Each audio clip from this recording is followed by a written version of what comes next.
Feeling lost in the Looker Studio landscape, wondering if Pro is the real deal? Let's break it down. First, Looker Studio.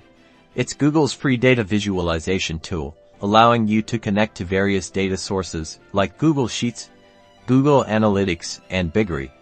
You can create interactive dashboards, reports, and visualizations to explore your data. It is completely free. With free Looker Studio, you can collaborate with others and share dashboards. It is perfect for individuals and small teams. Now, onto Looker Studio Pro. This paid version unlocks enterprise-grade features. One of the main differentiators is Team Workspaces. They enhance collaboration and organization of your reports. Also, Looker Studio Pro comes with Google Cloud support, offering faster performance and greater scalability. Enhanced data governance ensures compliance and security for sensitive data. Pro is a subscription service based on your Looker Studio usage. If you are an individual or a very small team, stick with the free version.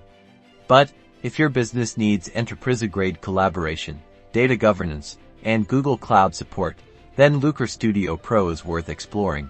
So, weigh your options, and remember to like and subscribe for more data insights.